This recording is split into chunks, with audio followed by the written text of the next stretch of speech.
तो किसी ने कहा बिना कलश के प्राण प्रतिष्ठा कैसे होगी, किसी ने कहा बिना कलश के प्राण प्रतिष्ठा कैसे होगी, किसी ने कहा जब चुनाव ही प्राण हो तो सोचो कौन सी प्रतिष्ठा दांव पे लगी होगी। लोग तो कुछ कहेंगे, लोगों का काम है कहना, आप जन की बात मत सुनना, सिर्फ मन की बात करना। फिर भी खुश थे हम 500 साल का सपना जो पूरा हो रहा था, हमारे अंदर का हिंदू भी पूरी तरह से जाग गया था। तो चल पड़े अयोध्या की ओर, राम लल्ला की दर्शन की आस लगाए। चल पड़े अयोध्या की ओर, राम लल्ला के दर्शन की आस लगाए। जो सामने नजारा देखा वो देखकर दंग रह गए। वो 3 मंजिलें, 400 खंबे, 32 सीढ़ियां, जय श्री राम का नारा लगाते हुए हम सीढ़ियां चढ़ने लगे। राम लल्ला से क्या गुहार लगाए ये सोचने लगे।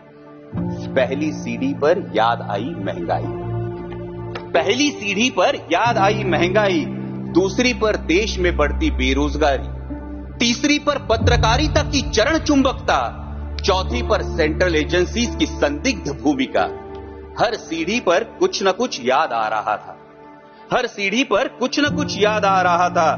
कहीं 15 लाख का जुमला, कहीं किसानों का आक्रोश था, कहीं महिला कुश्तीगिरों की वेदना थी, कहीं सालाना 2 करोड़ रोजगारों का वादा था, कहीं बढ़ती सांप्रदायिकता थी, तो कहीं चुनिंदा पूंजीपतियों पर मेहरबान हमारी सरकार का चेहरा था।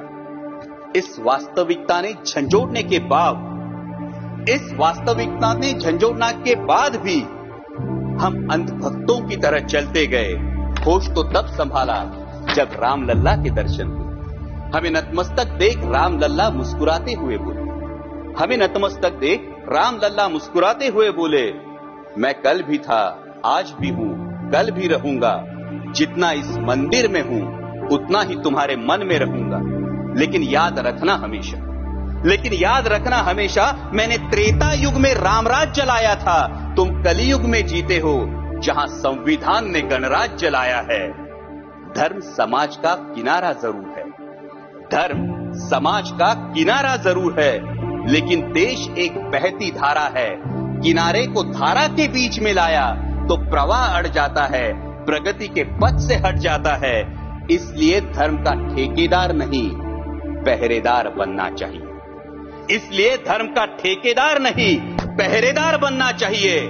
तुम रहो न रहो, वो रहे न रहे, ये देश रहना चाहिए, देश का संविधान रहना चाहिए, देश का लोकतंत्र रहना चाहिए, ये देश रहना चाहिए। जय हिंद, धन्यवाद।